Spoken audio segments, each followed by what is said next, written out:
과연 이 말씀에서 우리가 소망을 볼 수 있겠습니까? 그렇습니다, 여러분. 참된 소망, 유일한 소망을 볼 수 있습니다. 이게 그렇게 중요한 것이기에 죽은 자들을 장사하는 것보다 주님을 따라 나서는 삶을 더 강조하여 말씀하신 것입니다. 여러분, 이 세상에서 사람의 생명보다 더 가치 있는 것이 어디에 있겠습니까? 생명은 가장 소중한 것이겠지요. 그리고 그 생명을 유지해주는 건강한 삶은 무엇보다도 중요한 것이라고 할 수 있습니다. 주님은 바로 이 경계선, 생명과 죽음이라는 경계선을 넘어 영원한 생명, 영원한 건강을 다루시고 있기에 너는 나를 따르라, 이 말씀은 그 어떤 것보다도 강력한 것입니다. 경건한 유대인들은 예수님 이 당시에뿐만 아니라 오늘날의 시대 가운데서도 매일 아침마다 아주 엄숙하게, 아주 경건하게 이런 기도를 올려드립니다. 들어라 이스라엘아, 우리 주 하나님은 유일한 주이시다. 너는 너의 온 마음을 다해서 너의 주 하나님을 사랑하라. 바로 이런 기도를 올려드립니다. 수천 년 동안 유대인들의 피 속 깊은 곳까지 새겨져 있는 기도가 바로 이 기도였습니다. 그러니 얼마나 중요한 기도겠습니까? 매일의 삶에 가장 중요한 일로 여겨진 것이 바로 이 기도를 드리는 삶이었습니다. 그런데 이런 가장 중요한 기도를 올려드리는 것보다 그들에게는 한 가지 더 중요한 일이 있었습니다. 그게 무엇일 것 같습니까? 유대인 랍비들에 따르면 가족 중에서 아버지의 죽음이 왔을 때에 아버지를 장례 치르는 것은 가장 강력한 의무였으며 들어라 오 이스라엘아 라고 매일 아침마다 드리는 그 중요한 기도보다 더 앞서 있었으며 더 중요하게 여긴 것이었습니다. 그런데 주님은 무엇이라고 말씀을 하시는 것입니까? 죽은 자들이 그들의 죽은 자들을 장사하게 하고 너는 나를 따르라 말씀하셨습니다. 이 마태복음에서는 이 마태복음서를 수납받는 1차 대상이 바로 유대인들이었습니다. 그렇다면 유대인들의 관점으로 보자면 예수님의 이 요구는 그야말로 가장 큰 충격이었다라고 할 수 있습니다. 본문 21절 말씀에서 보면 예수님을 따라다니던 한 사람이 주여 내가 먼저 가서 내 아버지를 장사하게 허락하옵소서라고 했습니다. 이 유대인은 자신의 인생에 있어서 가장 중요한 의무, 마땅히 해야 할 그 일을 말한 것입니다. 먼저 아버지의 장례를 치르게 해달라는 것이었습니다. 그러니까 자신이 해야 할 일을 정확하게 알고 있다는 것입니다. 무엇을 먼저 해야 하는지, 어떤 것이 인생에 있어서 가장 중요한 우선순위인지 올바른 지식을 가지고 있다는 것입니다. 어떤 사람이 냉장고의 문을 열어보니까 그 안에 흰색 도시락 박스가 놓여져 있었습니다. 그 박스 표면에 글을 써 놓았습니다. 무엇이라고 써 있었는가 하니 나의 이 점심을 먹지 마시오. 이 안에는 7마리의 새우와 4,639개의 밥알이 들어있습니다. 라는 글이었습니다. 그러니까 이 박스 안에 무엇이 있는지 내가 아주 정확하게 알고 있으니까 누군가가 와서 조금이나마 먹거나 한다면 내가 다 안다. 여러분, 그 사실인 것입니다. 그렇게 써놓으면 아무도 그 도시락에는 손을 안 대지 않겠습니까? 주여, 내가 먼저 가서 내 아버지를 장사하게 허락하옵소서. 분명히 이 말을 한 사람은 예수님으로부터 따뜻한 말, 듣고 싶은 말을 기대했을 것입니다. 그래, 물론이지. 너는 먼저 가서 아버지의 장례를 치르고 와. 그리고 나서 나를 따르면 돼. 이런 말을 기대했을 것입니다. 그러나 주님은 죽은 자들이 그들의 죽은 자들을 장사하게 하고 너는 나를 따르라 말씀하셨습니다. 먼저 가서 내 아버지를 장사하게 허락해 달라고 했는데 우리가 알 수 없는 사실이 있습니다. 자신의 아버지가 지금 죽었는지 모르는 것입니다. 아마도 나이가 많이 들어서 임종을 앞에 두고 있는지도 모릅니다. 아니면 자신 앞에 놓여져 있는 큰 의무, 바로 아버지가 언제 이 세상을 떠날지는 알 수 없지만 언젠가는 장례를 치러야 한다는 압박감, 아마도 몇 년은 더 기다려야 할지도 모르기에 주님을 따르는 것을 좀 연기해달라고 요구했는지도 모릅니다. 자신의 인생 앞에 이런저런 선택들에 대해서 다양한 문들을 열어두고 있는지 모릅니다. 그러나 주님께서는 전혀 다른 말씀을 하시고 있습니다. 죽은 자들이 그들의 죽은 자들을 장사하게 하고 너는 나를 따르라 말씀하셨습니다. 여러분, 우리가 한번 생각을 해 보십시오. 죽은 자를 장례 치르려고 하는데 죽은 자들이 그 일을 하게 하라는 것입니다. 이게 무슨 말씀이겠습니까? 예수님이 이 말씀을 하실 때에 그 강조점은 뒤에 있는 것이기에 너는 나를 따르라, 분명히 영적인 각성과 결단을 의미하는 것이기도 합니다. 무엇을 우선순위로 삼을 것인가? 유대인들이 자신들의 인생에 있어서 가장 중요하게 먼저 해야 하는 일이 자신들의 아버지를 장례 치르는 일이었기에 그렇게 중요한 것보다 더 중요한 것이 있다라는 사실을 강조하시는 것이겠지요. 가족 간의 의무라든가 세상의 삶들보다 예수님을 믿고 따르는 삶이 가장 중요하다라고 말씀하신 것임을 이해할 수 있습니다. 그런데 참으로 애매한 것이 너는 나를 따르라. 이 말씀의 의미를 곧바로 파악하는 것이 어렵습니다. 무엇을 어떻게 하라는 것인가? 다양한 의미가 나올 수 있겠지요. 자신의 욕망을 내려놓는 자기 부인일 수도 있고 고난과 희생을 감수하는 삶들, 망설이지 않고 지금 당장 예수님의 가르침을 따라서 살아가는 삶도 있을 수 있습니다. 죽은 자들이 그들의 죽은 자들을 장사하게 하라. 여러분, 이 말씀은 표면상 보면 이게 말이 안 되는 것입니다. 죽은 자들은 이미 죽었기 때문에 그들의 죽은 자들을 장례 치를 수 없습니다. 이미 죽은 자가 어떻게 이 땅에서 움직일 수가 있겠습니까? 그런데 주님의 이 말씀은 빈 말씀이 아닙니다. 말로 장난을 치는 것도 아니지요. 제자 중에 한 사람이 이 말을 했습니다. 주여, 내가 먼저 가서 내 아버지를 장사하게 허락하옵소서. 이 일 후에 다시 와서 주님을 따라 나서겠다고 했습니다. 그에게는 주님을 따르는 것보다 더 중요한 한 가지 소원이 보이는 것입니다. 만약에 이 소원이 정말 그의 뜻대로 이루어진다면 그때에는 어떤 일이 일어나겠습니까? 그때 가서 주님, 제가 아버지 장례 치르고 드디어 왔습니다. 지금 당장 주님을 따르겠습니다. 라고 하겠습니까? 그럴 가능성은 희박하게 되어 있는 것입니다. 이 삶의 모습을 우리에게도 적용을 해보게 되면 여러분, 죄인이라고 하는 것은 언제나 똑같고 그렇습니다. 주님, 나에게는 지금 이것이 필요합니다. 이것이 나에게 있어야 합니다. 나를 좀 도와주소서. 이 간절한 필요를 먼저 채워주소서. 그 후에 반드시 주를 확실히 믿고 주님 원하는 대로 살겠습니다.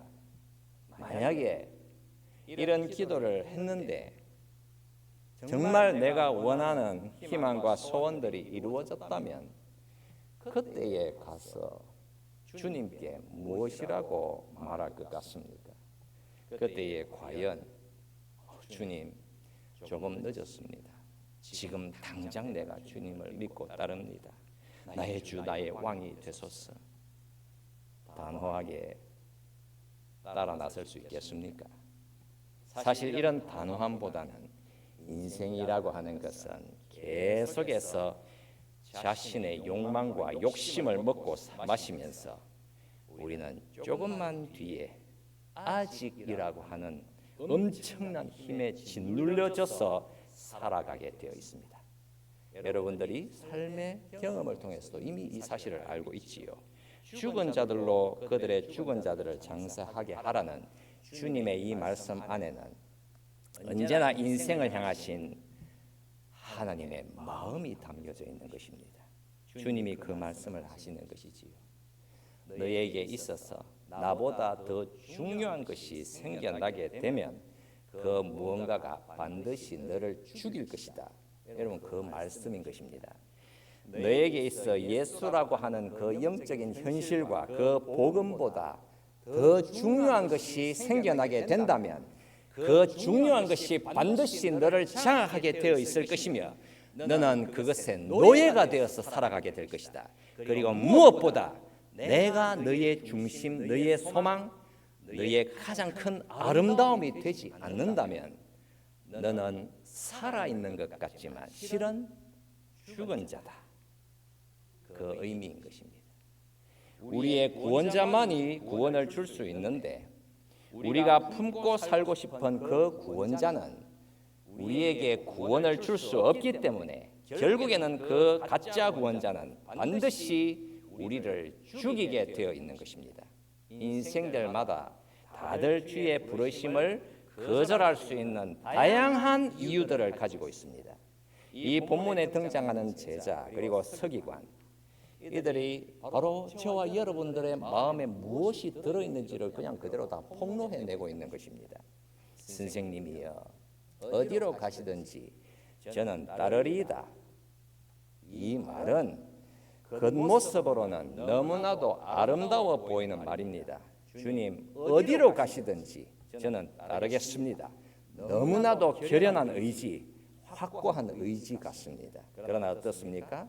이 말은 사실은 거짓말이었습니다. 아름다워 보이게 결연하게 말을 하면 그 말이 진실한 말이 되는 것입니까? 아니겠지요.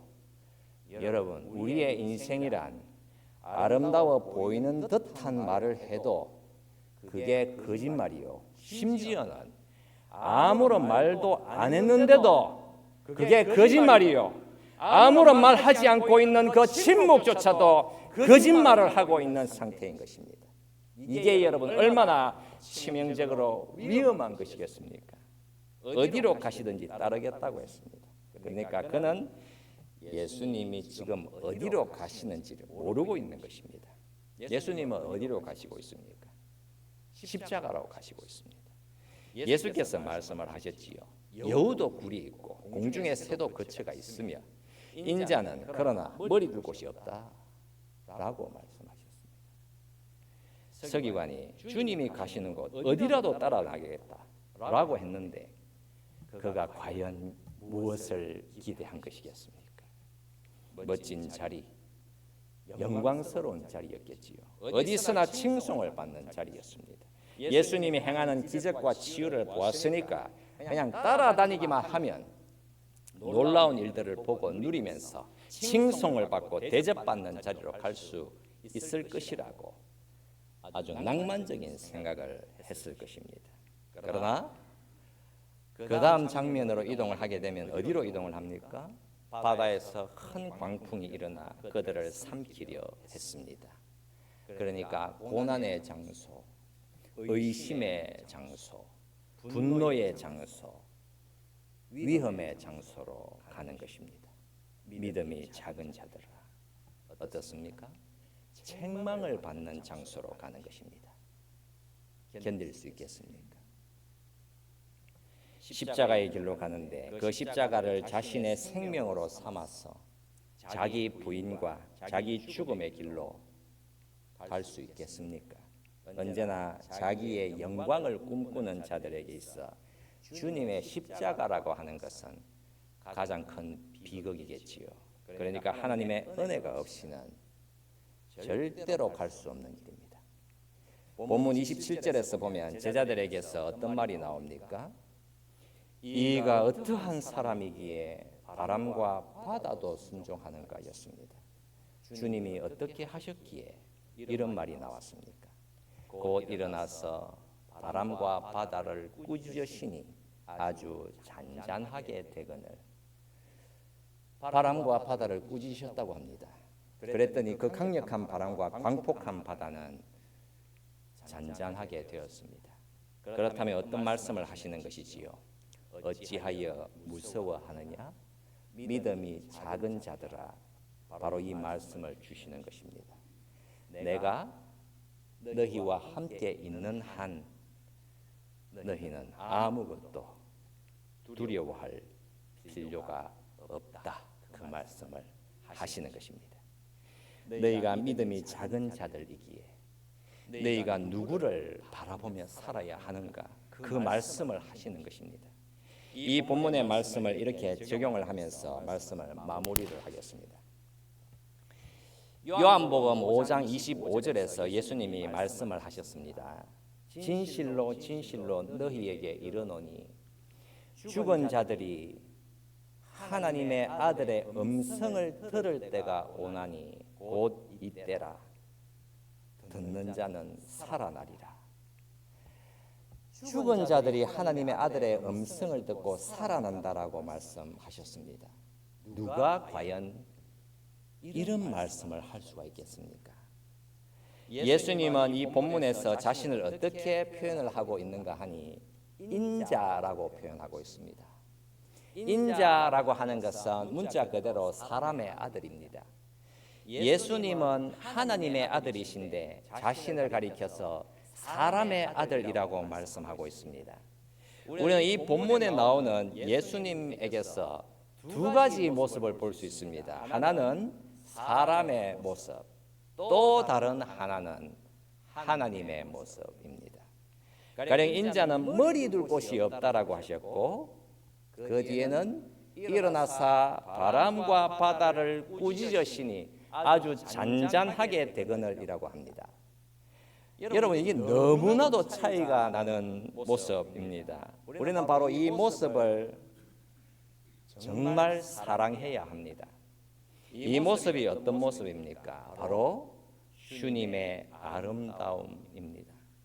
우리가 여러분 아름다움이라고 하는 미를 생각해 보게 되면 이 땅에서 미라고 하는 것은 상당히 큰 변화를 겪어왔고 그 아름다울 미라고 하는 것에는 다양한 의미가 부여됩니다. 토드 기틀린이라고 하는 사회학자가 이런 말을 했습니다.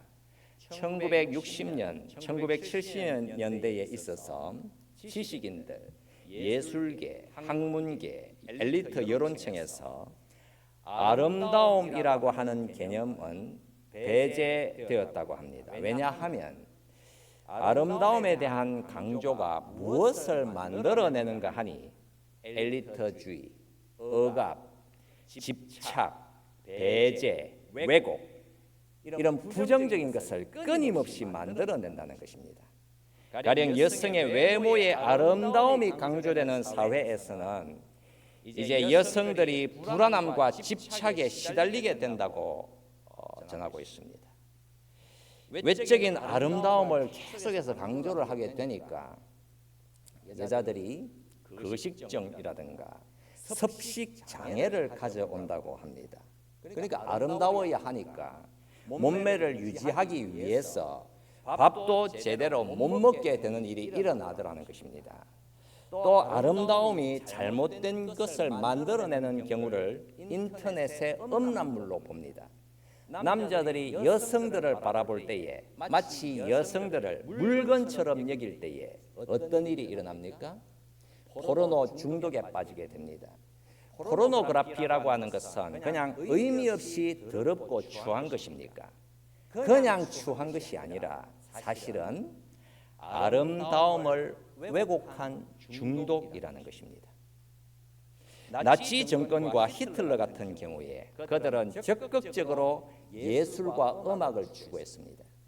자신들은 예술과 음악에서 자신들이 아름다움의 평가자가 되어 있기에 우리의 문화만이 진정한 아름다움을 낳는다라고 하여서는 다른 문화를 열등시하고 결국 다른 문화를 추방해 버리는 결과를 가져왔다고 했습니다. 그러니까 이 토더 기틀린이 전하는 바 아름다움을 추구하게 되면 분명히 너무나도 많은 문제가 생겨나게 된다는 것입니다. 그리하여서 의식 있는 사람들은 아름다움에 대한 추구를 반대한다고 주장했습니다.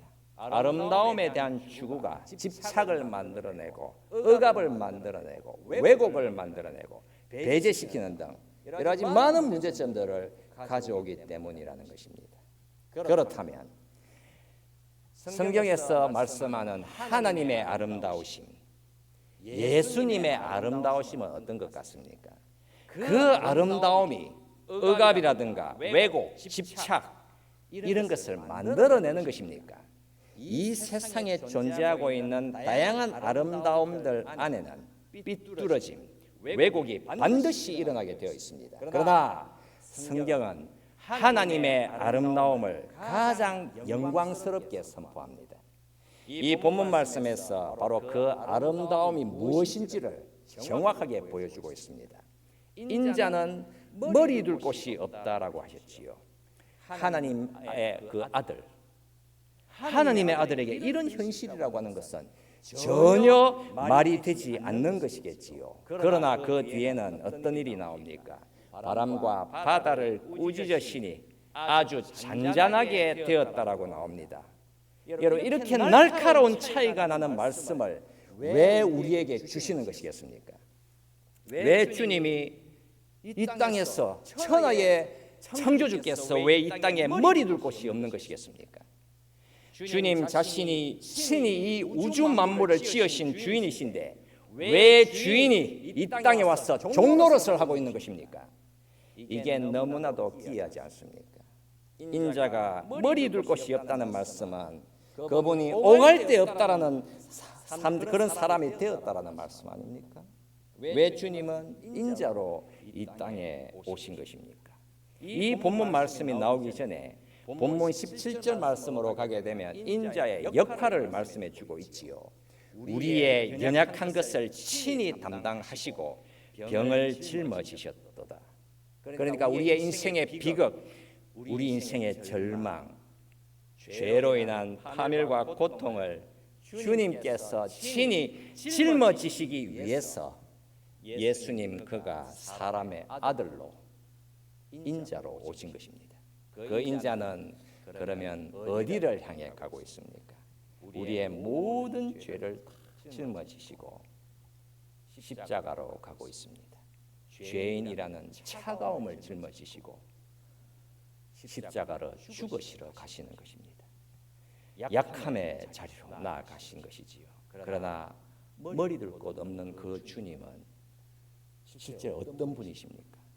그냥 말씀으로 바람과 바다를 꾸짖으시니 바람과 바다도 잔잔해졌습니다. 여러분, 무엇이 보이는 것이지요? 하나님의 권능입니다. 하나님의 영광스러움이지요. 무엇보다도 죽음에서의 부활이 기다리고 있습니다. 그래서 우리가 이 본문을 통해서 주님의 십자가와 죽음에서의 부활이라는 하나님의 영광이 그렇게 찬란하게 아름답게 보이는 것입니다. 그분의 죽음과 부활은 바로 나의 죽음이요 나의 부활이기 때문입니다. 이 본문 말씀이 그냥 의미 없이 그냥 여기에 놓여져 있는 것이 아닙니다. 여러분, 주 예수께서 왜 이 땅에서 머리 둘 곳 없이 고난의 길을 걸어가시는 것입니까? 그 이유는 하나님이 우리를 구원해 내시는 것은 저와 여러분들의 잘함이나 우리의 행위에서 나올 수 없기 때문입니다. 오직 유일하게 죄가 없으신 인자 예수께서 저와 여러분들의 모든 약함과 죄악들을 십자가에 짊어지심으로 오직 하나님의 은혜로 구원을 주시기 원하셨기 때문입니다. 그 은혜가 이 세상에 속한 것들을 의지하지 않도록 모든 약하고 악한 것들을 다 흔들어 놓으시는 것입니다. 그러나 우리는 어떻습니까? 아무것도 두려워할 이유가 없습니다. 왜 그렇습니까? 이가 어떠한 사람이기에 바람과 바다도 순종하는가? 놀랐습니다. 그분은 바로 십자가의 예수님이셨으며 그 십자가의 예수님이 바로 하나님의 아들 그리스도이신 것이었습니다. 우리 이 말씀을 생각하면서 같이 기도합시다. 주님께서 인자가 되셔서 이 땅에 오셔서 머리 둘 곳 없이 고난을 당하셨습니다. 십자가의 길을 걸어가셨습니다. 이렇게 연약하게 보이시는 주님은 저와 여러분들의 모든 약함과 죄악들을 다 짊어지시고 고난의 십자가로 가셨습니다. 우리가 그 주님을 따라 나서야 하는 것은 주님이 우리의 구원이시며 용서이시며 평강이시며 부활이시기 때문입니다. 우리를 두렵게 만드는 것이 도대체 무엇이 있겠습니까?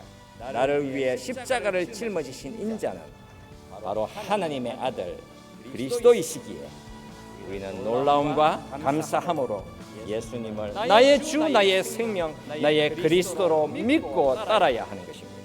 이 복된 믿음의 여정을 두려움 없이 우리가 담대히 의존하며 걸어갈 수 있기를 우리가 소망하며 함께 동성으로 같이 기도하십시다. 살아계신 우리 하나님 아버지,